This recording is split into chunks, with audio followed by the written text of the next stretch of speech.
Hello, and welcome to Voices from the Left. I'm Craig. Thanks for listening. Our quote for this episode: I am losing precious days. I am degenerating into a machine for making money.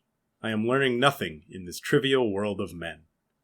I must break away and get out into the mountains to learn the news. John Muir. This episode I'll be speaking with Emily Park. She's the co-executive director of 350wisconsin.org. We'll be chatting about their climate justice work, including the federal farm bill, the Line 5 pipeline, and Chase Bank sit-ins, along with a few other topics. It's worth noting that 350 Wisconsin participated in the Wisconsin Justice Summit with Building Unity Wisconsin. I spoke with Tim Cordon from Building Unity Wisconsin for episode 2 of the show.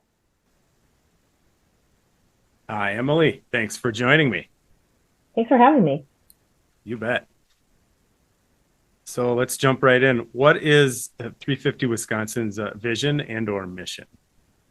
The 350 Wisconsin envisions a future where everybody can have an equal, fair chance at flourishing in a sustainable world.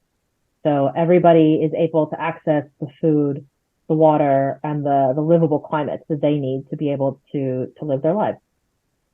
And then our mission is to really to change hearts and minds, policies, every stage of government from local up to federal, work with communities, individuals, corporations, organizations to bring about the change that we need to see this world come into being. And how did you get involved with 350 Wisconsin? So in 2019, I was invited by a friend to a potluck in January of 2019 for a group that was called 350 Madison at the time. And so I came just not really knowing what to expect. I think like a lot of people, I had been concerned about the climate for a long time. And I did the usual things like recycle and, I would attend the big climate marches and stuff like that.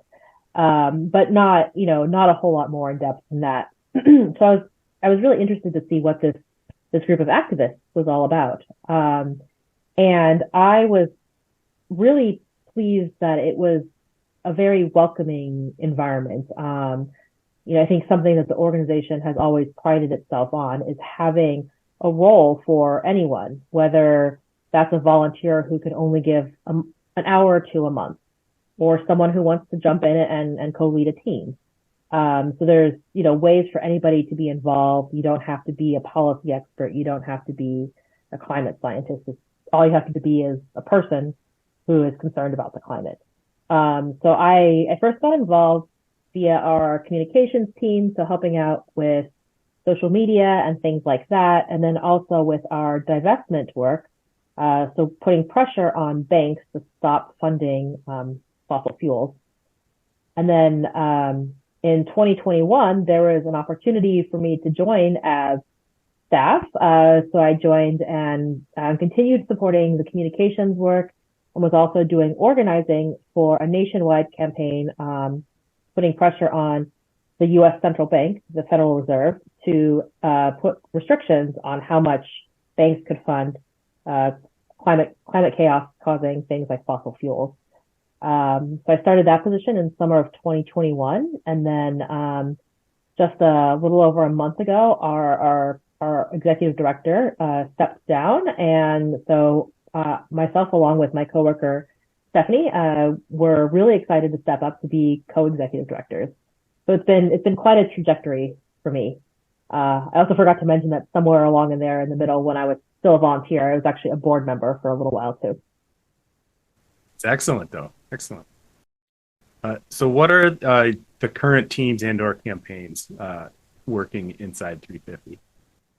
Yeah, we like to say that we run the full spectrum of advocacy to activism and working to stop the fossil fuel industry while also promoting solutions.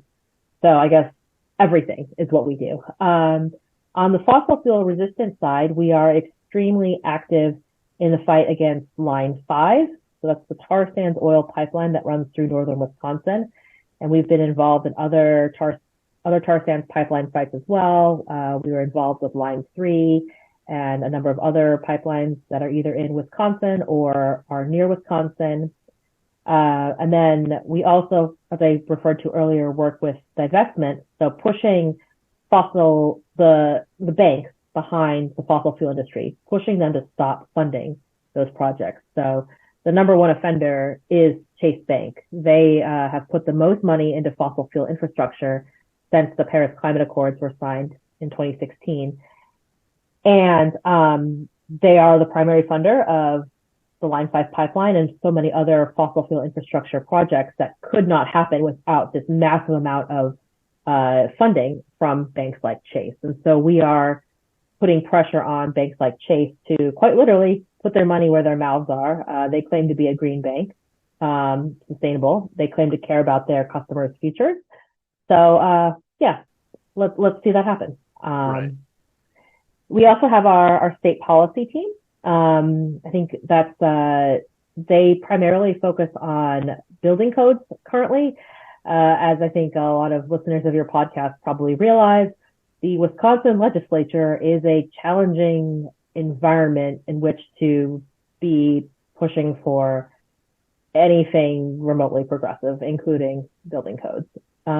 Sure. But I think the state policy team does a good job at working with what they have, pushing through the change we can achievably get now, and then also looking to the future where, God willing, we will have de-gerrymandered district lines, and, fair representation in the legislature. And then sort of on the other end of the spectrum, we have our more solutions-oriented work. So we have community climate solutions, which, as the name implies, are really community-based things that people can do. So their unofficial motto is think globally, but act locally. So what can you do in your household? What can you do in your neighborhood? What can small businesses do? What can your neighborhood, your municipality, your county do? So smaller scale solutions that are accessible to everybody, that can push us forward in the direction we need to be going. Of course, we all know that individual action, just all of us recycling our soda cans, that's not going to get us to where we need. But if everybody is taking action on a small scale, pushing for change on a larger scale, then eventually that snowball effect will take place and we'll get to where we need to be. And so community climate solutions, of course, focuses on human communities. But we're also recognizing that there are so many climate solutions to be found within nature. So agriculture is a hugely powerful tool for advancing a healthier climate for all. And so we would like to see some of those solutions being implemented at a much larger scale in agriculture. Forestry is a major part of Wisconsin's economy. So how can we look at forestry as a potential climate solution that also boosts the state economy? And then also things like, wetland remediation, other solutions like that, that can help Wisconsinites, help our economy, and also ultimately help our planet. You've alluded to this a little bit, but what are some specific types of actions and or events your campaigns take? So we do quite a few of the, stereotypical climate activist things where we are hitting the streets. I like to think that we bring our own unique brand to it. We have an amazing group that we call our Art Collective. And, we realize that climate work is heavy. It's daunting. It can be depressing. And so our goal is to bring a sense of joy and hope and humor to it, to prevent us all from burning out. So anybody who's ever gone to the Dane County Farmers Market in downtown Madison has probably seen a bunch of weirdos doing a skit or a dance about climate.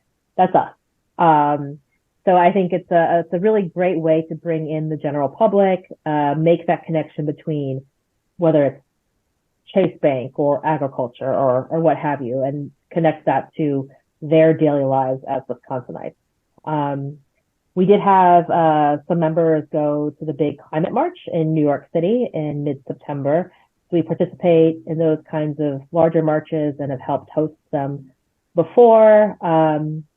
We also do, dip our toes into the waters of not quite legal work. So we have shut down banks by just sitting in. So we are very specifically into nonviolent direct action. So we aren't destructive. We don't. We try not to get in the way of business any more than we have to. So typically, what we've done is we go into the bank, we sit down. I've done this before myself, and usually what we do is we have a statement we want to make. So we will read it to the bank crowd as we're sitting there. So, you over there depositing your check, do you know that Chase Bank is putting your money directly into fossil fuels and the heat waves you're feeling, the extreme weather, the things that are causing you physical harm are being paid for with your own money by Chase. And then, we'll sit there, and usually we're asked to leave, and we decline, and then the police come.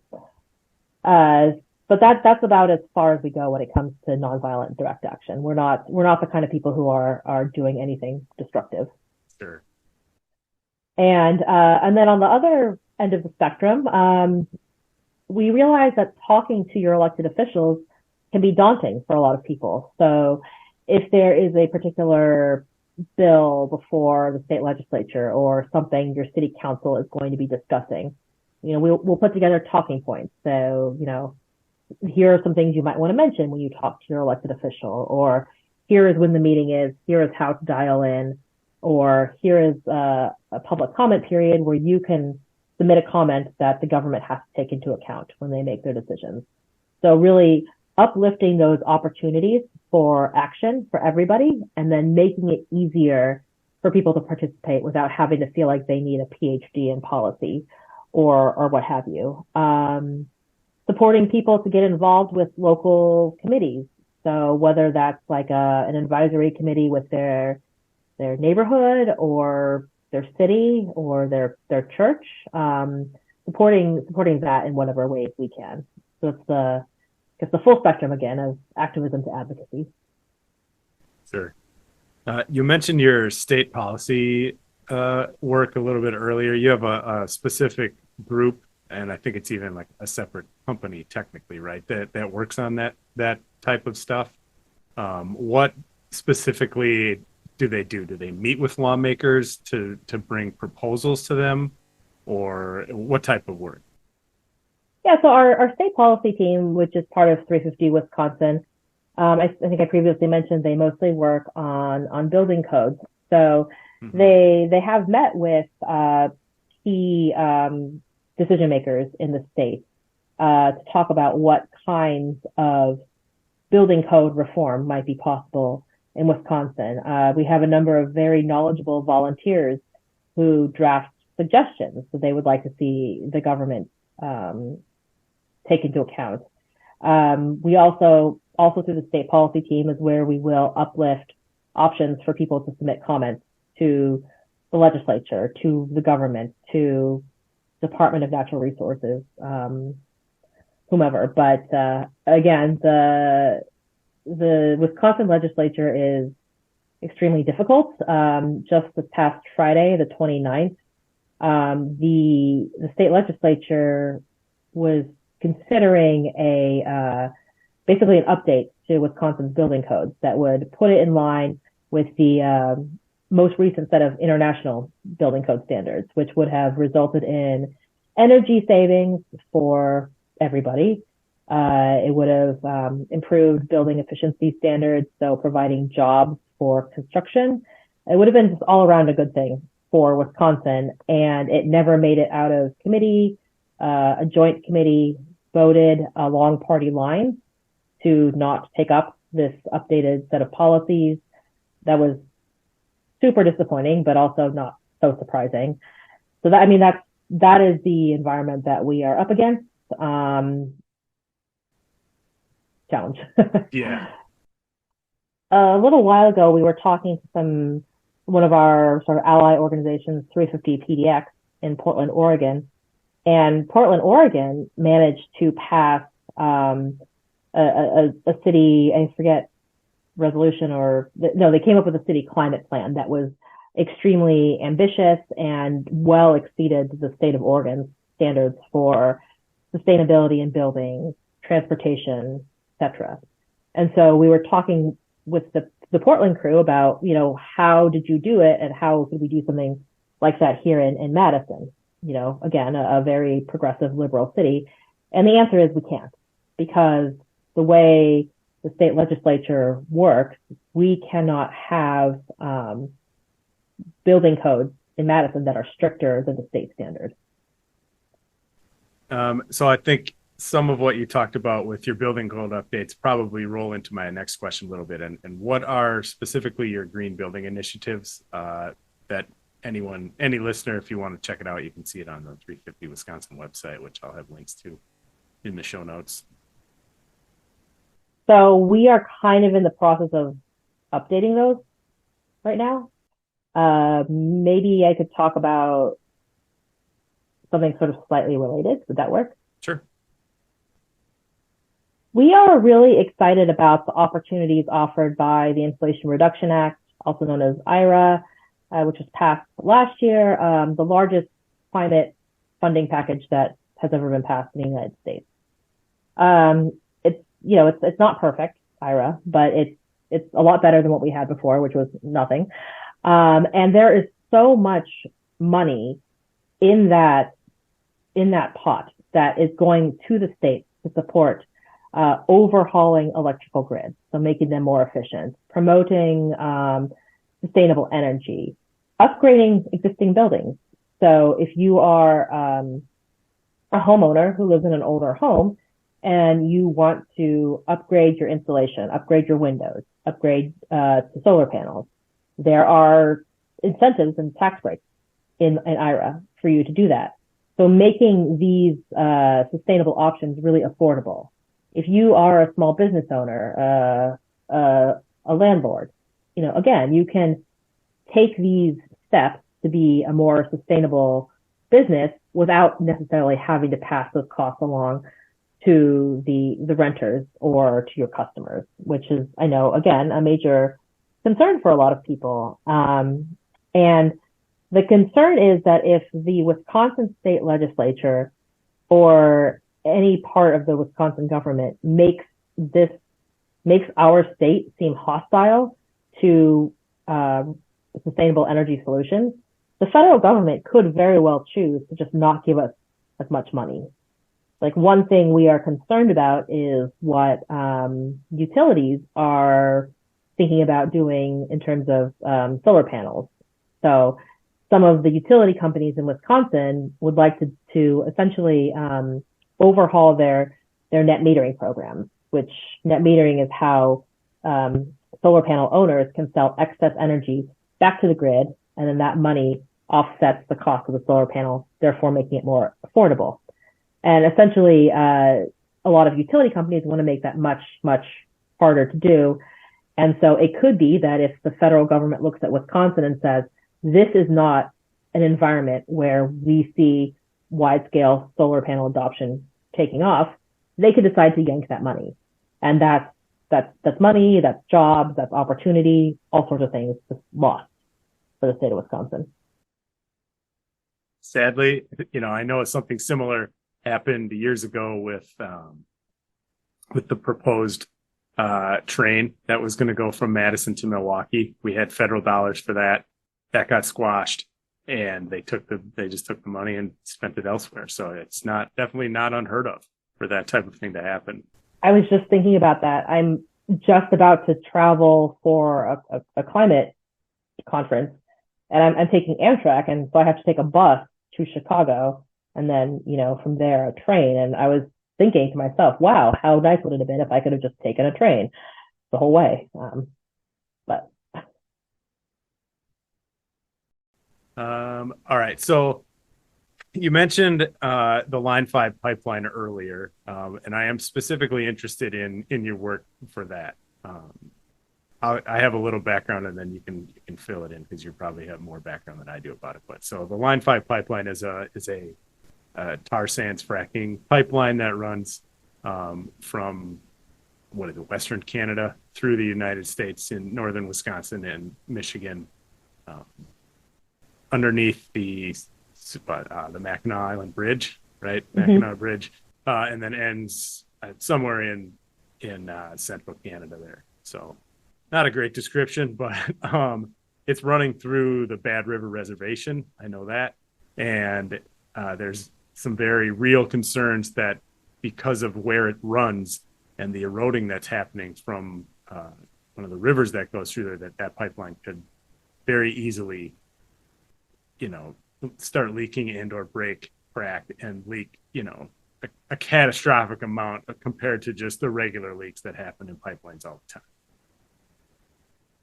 So I think an important thing to know about Line 5 is it's part of a network of pipelines that essentially carry this tar sands oil from Canada to Canada. And the reason it dips through the upper Midwest of the United States is because various landowners and First Nations peoples in South Central Canada said not on our land. So Enbridge decided to come through the United States instead. So I think there's a lot of, Enbridge as an oil company. So Enbridge is the company that operates the pipeline. They have a lot of money. They have a lot of resources, and they've run a very effective campaign making people in the Upper Peninsula and northern Wisconsin think that they're going to freeze to death in the winter if they don't have this pipeline. That's not true. The materials going through this pipeline are not stopping in either Wisconsin or Michigan unless it's to be transferred to a different pipeline or a truck or something. So Line 5 is a segment of this pipeline that goes through northern Wisconsin and Michigan. And here in Wisconsin, it is going through the Bad River Band's reservation, even though the band has said that they don't want it on their land. And where it crosses by the actual Bad River, the erosion that's happening is putting the pipeline at risk for a spill. And the kind of oil that's carried in these pipelines is not the sort of oil that you think of when you think of the Gulf Coast. It's a very thick, heavy, sticky oil. It's extremely difficult and expensive to clean up. Enbridge itself does not have a good track record of either A, reporting its spills, or B, cleaning up after them. And so if this pipeline were to rupture along the Bad River, not only would it devastate the local ecology there, it would also just essentially destroy the sacred wild rice beds that the Bad River Band, is their cultural heritage, their cultural rights.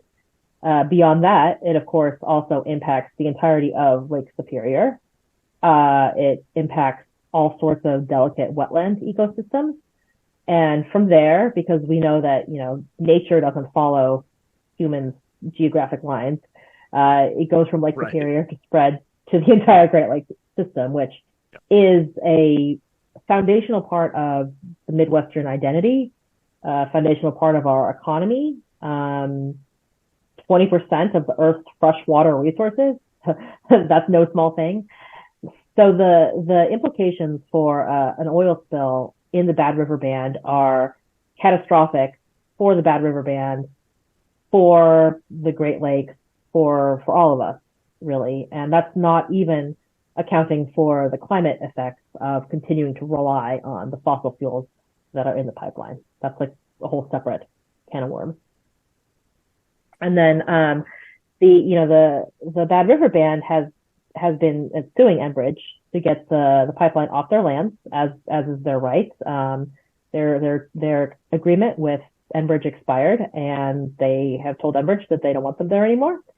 And so a judge has given Enbridge the order that they must vacate the land within 3 years. But that's a pretty long time when you're talking about a river that's 10 feet or less from an exposed pipeline. Like, we're not talking about a pipeline that's buried 20 feet under the ground. Like, the river's right there.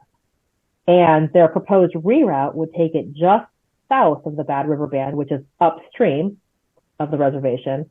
And again, we know how water works. It flows downhill. So if it spills on the reroute, then it just flows right into the Bad River Band reservation anyways, and then again into the wild rice bed, and again into Lake Superior. So it's not better, it's just different, I guess.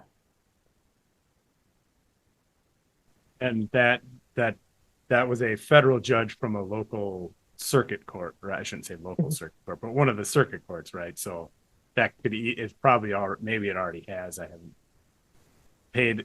I knew that the judge ruled that about the 3 years, but I don't know. Maybe it's already been appealed up to the Supreme Court. But it wouldn't. It's being appealed to the 7th Circuit Court right now. Right now, okay. So we're watching and waiting to see what might happen.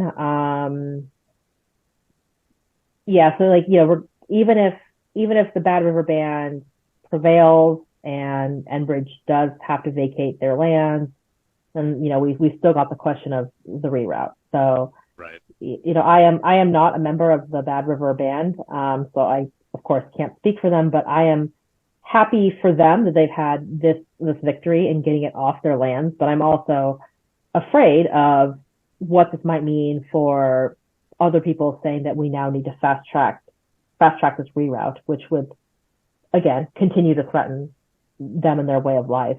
And the segment of pipeline that is in question currently it's 70 years old. It's very old. It's been operating for decades longer than anticipated. And if the reroute goes in, that's just another 70 years of fossil fuels flowing. So it's essentially an entire, extra generation reliant on these materials that are killing us all. And the reroute is adding like 40 some miles of pipeline too, right? To go around the reservation. So not only is it still, going to pollute when it leaks, pollute the river, pollute the reservation, pollute the Great Lakes as a whole, it has a more of a chance because you're adding 40 miles of pipeline.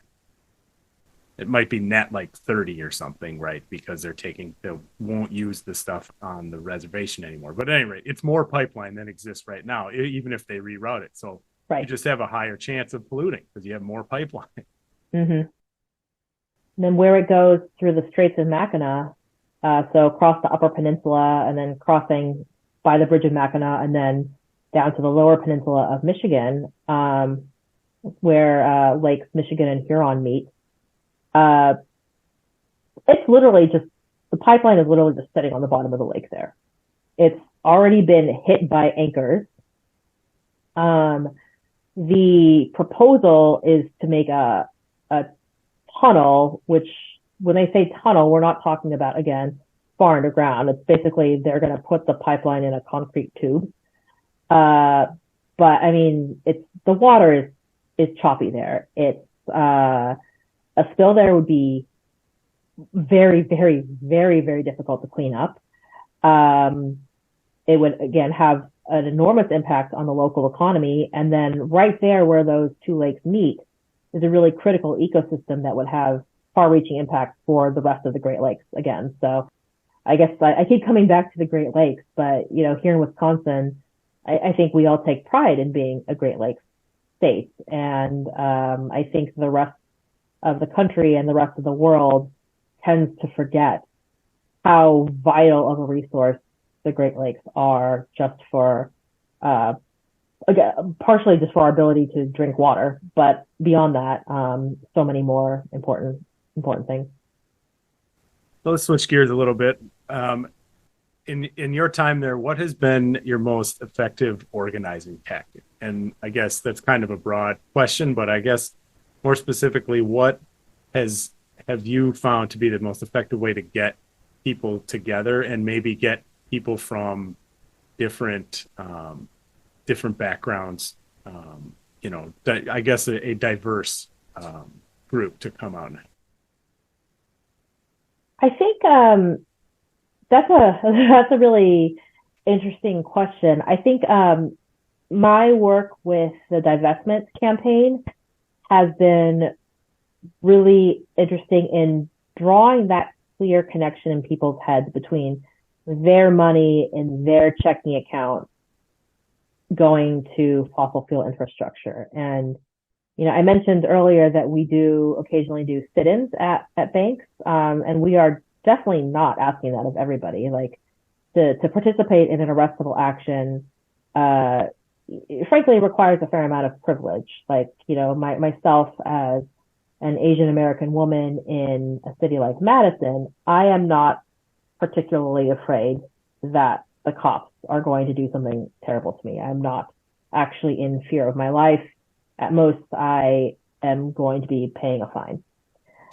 So we're not asking that kind of commitment from anybody, really. But having people realize that going in to Chase Bank, taking their money out and moving it, next door to a credit union or what have you, that is a very powerful way to send a signal to the banks that we don't want our money going to these kinds of things. It's switching your bank account. It's not the easiest thing in the world. It's kind of a pain in the butt, sure. But it's a very concrete action that has meaning. I've also really learned a lot about, intersectional organizing. So bringing together people from different causes, different organizations, different backgrounds to unite for a common goal. I think the climate and environmental movement has a frankly pretty terrible history of manifesting white supremacy, going to primarily BIPOC communities and saying, I don't know why you're worried about this when you really should be worried about like polar bears in the Arctic. And working with frontline groups around the state to find organizing and messaging solutions that work with their communities has been hugely rewarding. So again, I look at our work on line 5. And I think a lot of environmentalists look at pipeline work as like saving the planet. But if you're a person who lives in those frontline communities, it's not saving the planet. It's literally saving your life here and now. Like if something bad were to happen, it's much more local than just the climate. I'm also interested to see how we can form better alliances with labor unions. I think the far right and oil companies have been effective at pitting environmentalists against labor. Because pipelines mean jobs. But frankly, if line 5 were decommissioned and removed from the ground, that would create more jobs than putting the reroute in. And so I would like to see how we can be better about conveying that message. Like, we are not coming for your job if you are a steelworker. We want to see, when we say just transition, we want to make sure that as we move towards sustainable energy, a livable climate, that no one is left behind, including people in the oil and gas industry or industries adjacent to that. So, going back to the Inflation Reduction Act, with this massive amount of federal funding coming our way, how can we use that to provide job opportunities? So that means job training, all the investment we need to make sure that people have good paying, union-backed jobs that are also safe and secure and also working for this better future that we all need. So I think looking forward to see how we can be better about working with labor on issues like this instead of letting ourselves be divided by our opponents. For sure. And, while all of the skills that, let's say, someone that works on a pipeline has, or a steel worker that helps create the pipeline, right, before it goes in, while they aren't all universal skills for other trades and other things, I think there's plenty of similar things there that people can apply in other trades. They can apply in other jobs, so it's not, I don't think it's necessarily as well. I know it's not as bad as the right says. Obviously they're a bunch of grifters, but there is common ground there to find, right? And whether it's steel workers, pipeline workers, electricians, construction workers, things like that. There's definitely work and work that people can do to help in all those fields, right? Whether it could be fixing up old places instead of building new ones, right? Things like there's plenty of things that can be done. It's just a matter of getting around that stigma that gets attached to everybody that wants to be an opponent of any forward progress, right? Oh, well, if you do that, then you won't have a job, or if you do that, then so and so is gonna have to move, and it's like, I want to force people to move, but that's not necessarily going to happen, right? So yeah, and I don't want to be glib or sound flippant when I'm saying, oh, just you build a pipeline, you can just change your job. Like I'm not, right. I don't, that's not going to be easy. I'm aware, and it's going to require a lot of people to really pivot in their lives. And, I don't think anyone in the climate movement is necessarily happy about that. But, at the end of the day, when climate catastrophe comes, it's really not going to matter what your job is. Right. That, and yeah, I agree with that sentiment too. Like, I think anyone that has a legitimate interest in pushing for a more sustainable climate, sustainable planet, sustainable practices understands that it has to be something that gets done together with other groups, right? Mm-hmm. Because of what we just talked about, making sure people can still eat and pay their bills and things like that. So, and to your point about it's not, we have to be worried about those things, but at the end of the day, if there's a catastrophe, it's not, like you said, it's not going to matter what your job is. There just won't be jobs at all at some point, right? We saw it happen in Maui this summer, right? Just unbelievable atrocities happening because of climate ignorance, really, or not even ignorance. Sometimes it's negligence on purpose, but so there is a way to do it collectively. And I'm really heartened to see how the environmental and climate movements are moving in a much more justice-oriented direction. It used to be a lot about like, oh, individuals should buy an electric vehicle. These things that are, important steps. If you can afford to drive an electric vehicle, like, great, please do so. But these steps that the environmental and climate movements used to push were very much geared towards people who had the money, or oh, your home is flooding, move inland, because everybody can afford to pick up their lives and just move to a new state. Right. And I'm glad to see that we are moving in a direction where we are uplifting solutions that will work for everybody, but particularly putting a focus on the people who can't afford to just pack up and move, who can't afford to just, overhaul their entire house. I'm glad that we are moving in that direction, and also recognizing that, communities all approach the climate issue from different angles. If you are a community who is struggling with a super high energy burden because your landlord won't update your insulation and you have leaky windows and your utility company is just gouging you for everything you're worth, me talking at you about a pipeline isn't going to matter. It's how is this impacting you here and now, and making that connection for people in a way that works for them and works for their community. Sure. Yeah, it's you mentioned it earlier, but it's about thinking about the larger picture, but acting in your area and what you can do, right? And sometimes people just aren't aware.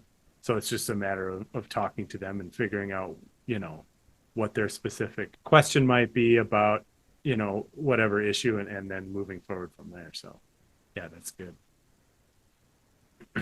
All right. So what are some of your up and coming and or, I guess, fledgling campaigns that you have going on right now? We are currently working hard with a coalition of other groups around the region and really the country to advance a climate forward farm bill. So for people who don't know, that's a bill that Congress passes every 5 years It is a lot of money. I think $500 billion. And that money is, I think the Farm Bill is a bad name for it. It's not just farms. It's food benefits. So all SNAP benefits are funded by the Farm Bill. It's subsidies for commodities. So subsidizing the corn and the soy that goes into biofuels, that goes to cow feed, that kinds of things. It's little tiny sliver, less than 1% of that goes to research into sustainable and regenerative agriculture solutions. So it's a very large spending package. The version that was passed in 2018 expired on September 30th, 2023. And that's going to be a problem because, come the end of the calendar year without a renewal of the Farm Bill, all that funding is going to be in question.